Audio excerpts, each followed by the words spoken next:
dug deep. You're Ken Kell. You're the hockey guy. I go, I don't know anything about this stuff.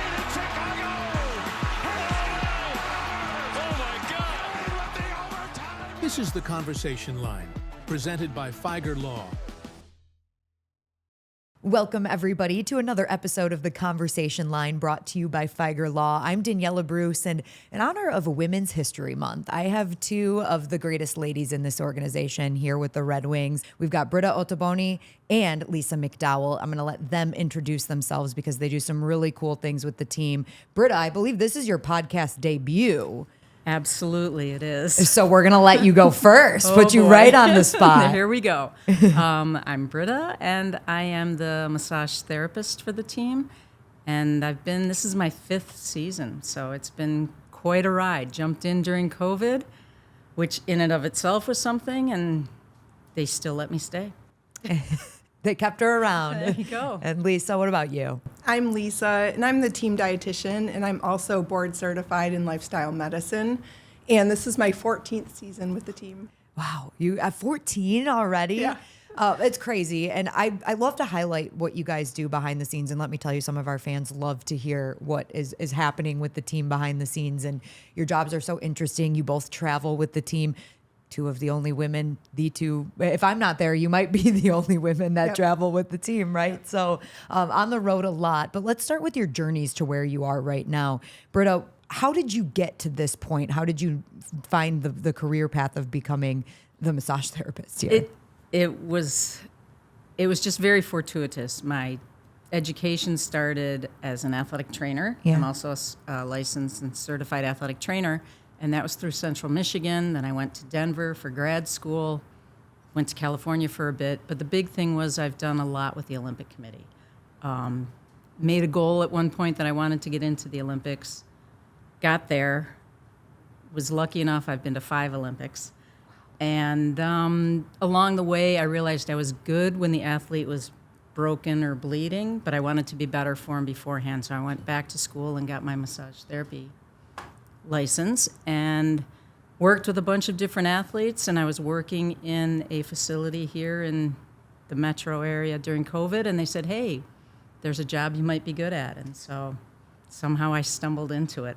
And I've been so lucky my whole journey all the way through. Do you still utilize your athletic training background in this role too? I do, not to the same extent that you see some of our other athletic trainers, but I have it. I have my licensing. So it's just one little thing I can take off the shoulders of the guys. Like during the game, if somebody's healthy scratch or if there's an injury during the game, we can work on people and do certain things.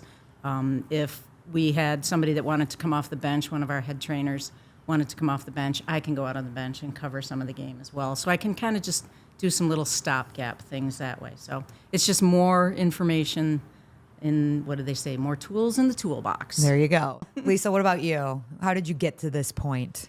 So I think I was brought on to try to solve some problems that originally were prevalent in the locker room with having the wrong meal plans or maybe the wrong supplements.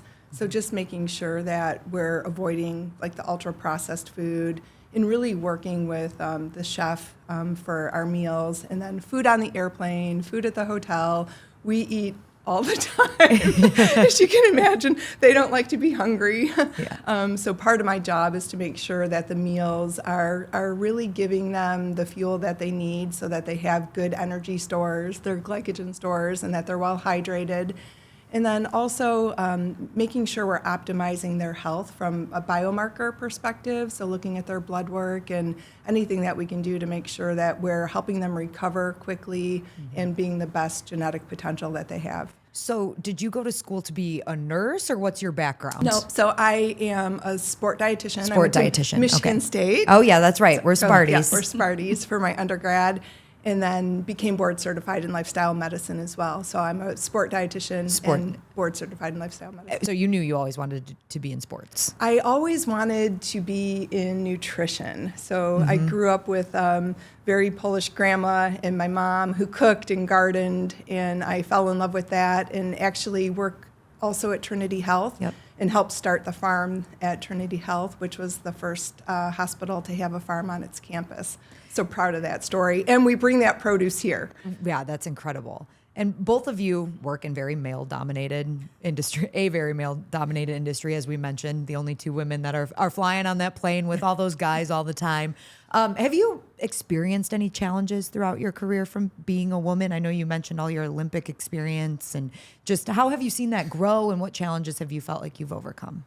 As far as challenges, I think I probably put my own challenges on it myself. Yeah.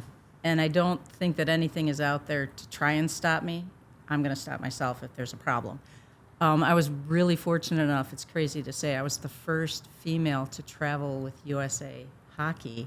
That was for the World team. Juniors, right? It was a World Juniors. Yep. Way back. But yeah, so I never felt like there wasn't anything that I wasn't going to be able to accomplish if I wanted to put my mind to it. Is there challenges? Absolutely, there's going to be challenges. I think we learn when you should be in a locker room and maybe not be in a locker room.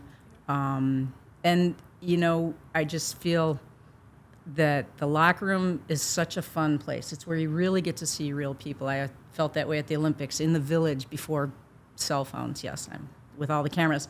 I'm dating myself, but they didn't let cameras, they didn't let Right. media in there, so you could see people let their hair down and kind of just be themselves. And I feel like the locker room is that same way. And one of the things that I was very adamant about when I was hired was if any of the guys couldn't say or be themselves because I was in there, then I was the wrong person for Right. it. They need to be first, and after that, you just kind of adjust. And they're goofy. I think they would protect both Lisa and I. I think they'd throw us under the bus periodically, but that's because we grabbed the wrong snack. I was just going to say, only if it has to do with messing up the food, right? Probably, or yeah. But for the most part, I don't have any major issues. There's always going to be little things, but there's little things everywhere. Have you experienced anything like that? Challenges in your career, just being in the male-dominated field you are? I think it's a real privilege to be part of this organization Yeah. and to be women early on, like kind of paving the way for others to come. Yeah. And it's a relief to see females on the airplane when Stacy or Lainey or you are traveling. But I would be lost without Britta. It would be really hard without her. So I think our biggest challenge is finding a ladies' room. That's very, very relatable. You're down there by the locker rooms, like, there has to be somewhere to we go, have right? been told there isn't one, and you have to go up a level. I'm not kidding. Oh my goodness. Yeah. Well, I'm glad you brought that up because I wanted to get into that. Just having each other to lean on and having each other to go out to dinner with on the road or whatever it might be. How has that helped you guys? It's been big. My first year, COVID, because it was everything was so locked down. It was a tough one because it was my first year.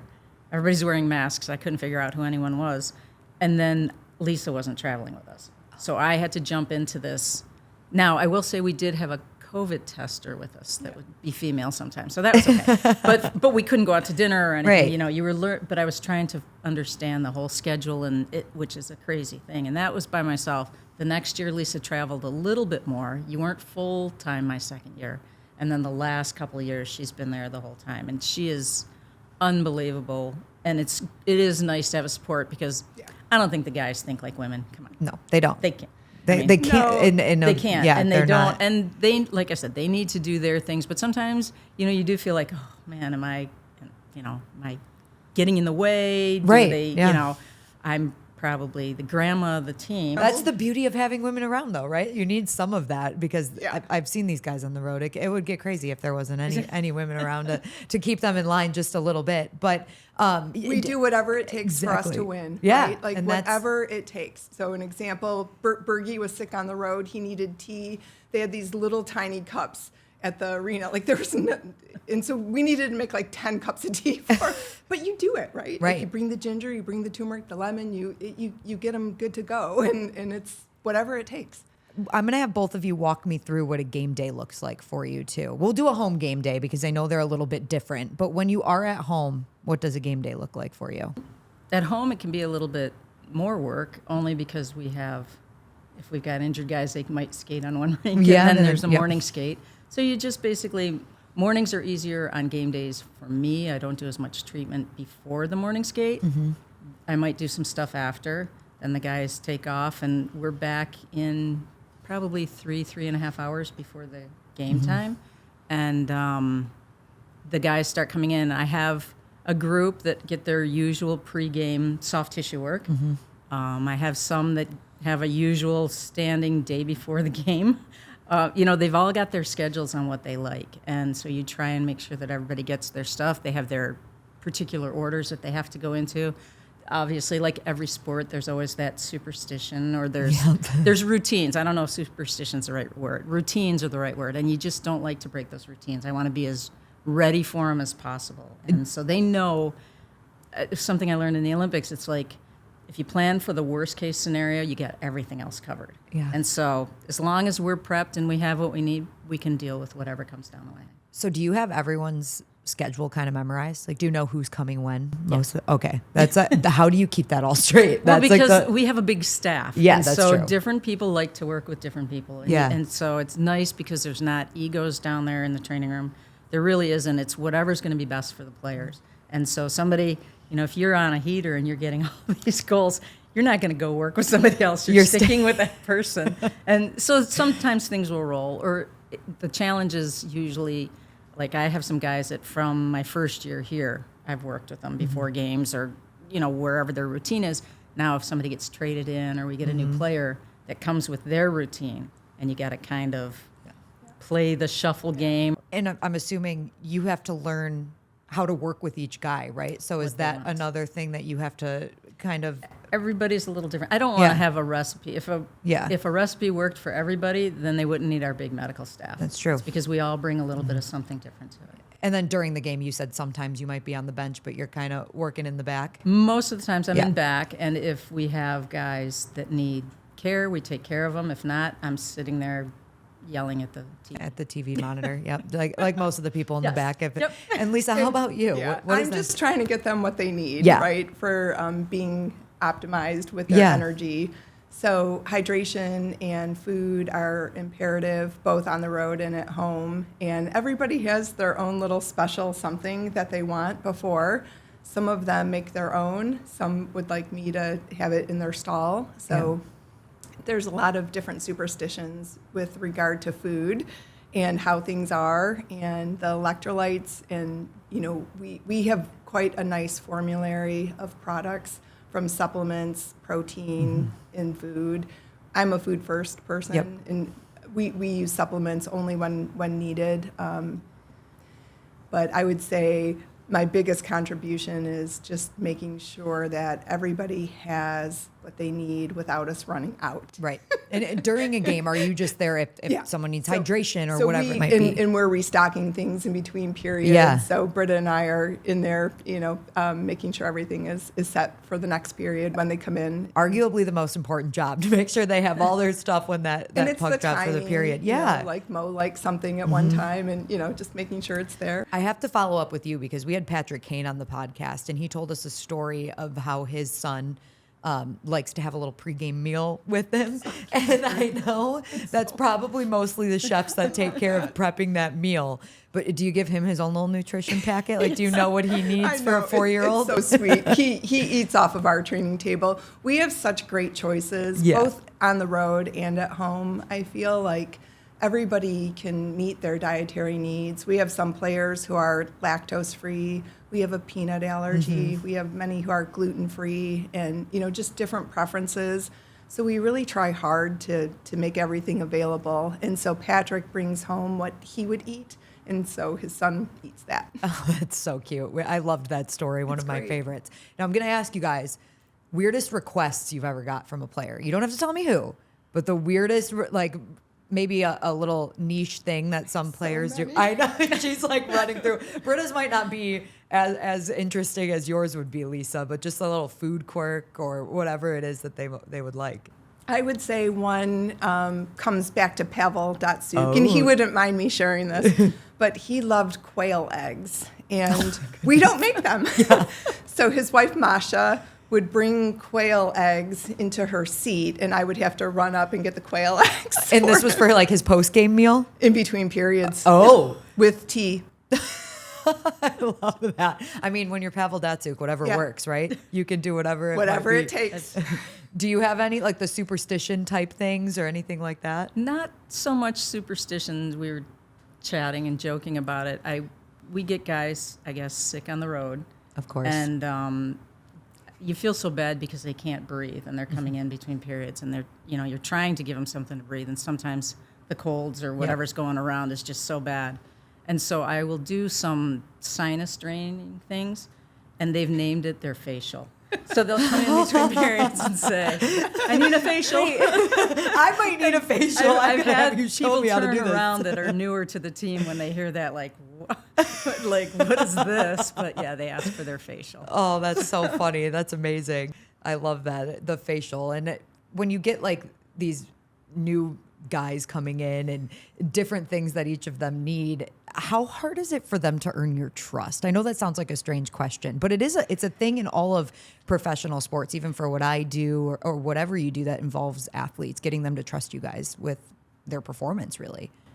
I send out messages during the summer, especially when we're getting new people, and ask, hey, welcome to the team. Yeah. If there's anything that you currently do that you want to continue, we want to have a seamless transition.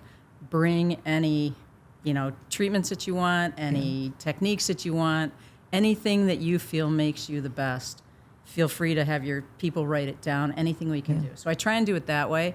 And I let them lead because to me, it's always been very interesting, especially when you work with international athletes. I've been very lucky to work with a lot of them. Everybody doesn't train the same way as we do in the United States. And so I learned a long time ago, I can't say that the way we do it here is the absolute best. I hope we're doing it right. But people come in with different things. And so I let them lead, like, I get this and this done. And so I kind of meld the two until I see which way it has to go. And then I'll take it whichever direction I think is going to be the best. And how about you? Because food's important. Yeah, I You know agree that. with Britta. I let them lead. They've achieved this tremendous success for where they are now by doing things right. And so I'm just trying to help optimize anything that might be missing. And I think a really nice opportunity for me is at the beginning of the season when they have their blood work. It's my responsibility to review that and sit with them and look at opportunities for, let's say somebody's cortisol is too high and they're feeling stressed, or their vitamin D is too low.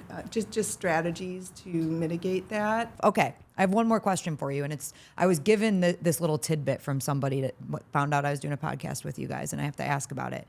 Chicken cutlets, and you guys just have to give me the explanation for this. Okay, so I'll start. The way you two look at each other, how cute. So I would say our goal is at least 90% of what the athletes eat is fueling their health and their performance, right? And so that 10% might be occasional ice cream or pizza. Of course, we're Little Caesars, right? Yeah. Or maybe beers occasionally. So we try to make sure that all their choices are good. And I cannot find a healthy cookie anywhere that wouldn't count against that 10% that they get. Okay. So I experimented like crazy, making over 50 renditions of a recipe to get to a cookie that I really like, a salted chocolate chip cookie. And I started bringing it on the road, and it became popular, I guess. I think viral is It more. became viral, and it was only for, and I'm not going to out anybody, but there's some players who enjoy the sweet treats, right? And, Yes. and like to have that. And so we asked our captain if he wanted like cookies at our pregame lunch, and he's like, no, definitely not. So we don't have it. So I have to just bring them with me, and we carry them on the airplane. And I think some of the players just, go ahead, Britta. It was like 2 seasons ago. Oh, man. She made them, and just a couple players were getting them, and one had one, and somebody's sitting across from them. They were playing cards on the plane, and somebody was like, "What is that? A chicken cutlet?" And thinking that there was no way this person would be eating a cookie. And so that kind of became the code name when these for guys the players wanted. that wanted a cookie. But then this year, we had somebody come up to Lisa. It was like our first flight, and there was a few new people on the plane, and a flight attendant. She was adorable. Lisa and I sit next to each other on the plane, but somebody came up and she tapped Lisa. She looked so disturbed. She tapped Lisa on the shoulder, and she's like, "Excuse me? I'm supposed to ask if you have any chicken cutlets?" And Lisa's just like, "Oh, yeah, let me get my bag." And she's going to go get her bag. And this woman looked mortified that she's like, That I would "You carry keep them in a bag?" And she pulls out this Tupperware and give it to the, whatever. Yeah, and, let 'em and have she's it. like, she came back, she goes, "I'm supposed to ask if you made these chicken?" Like, she didn't look in it. She was Because they know just- to ask, like, So now are everybody- these just yeah, so random the- cookies, or Are they the these healthy your cookies? Are Yeah. they gluten-free, dairy-free for the Did you allergies? make them? So it's like, did you Yeah. make the chicken cutlets? This poor flight attendant was just It's- mortified. these that guys Lisa's come- flinging chicken cutlets I on the know. plane. It's hard to make a recipe that satisfies all of the Everybody, needs of yeah, the team. yeah. And we landed on it. So Wait, are these the cookies? I tried your Yeah. cookies. Yeah. These are the Yeah, cookies? those are. Those are delicious. Those So- are healthy. Yep. Chicken cutlets. Chicken cutlets. I'm gonna start gotta saying ask for that. a I'm cutlet. going to every time I see Lisa. Got any chicken cutlets? I will. I always have food, drip drop, whatever you gosh. need. You let me know. There are always treats. Well- There's always something in my bag. Both of you, thank you so much, not only for joining us today, but all the work you do for the organization. It does not go unnoticed. You guys are fantastic. Oh, Thank you, Daniella. Thanks for having us. Thank you.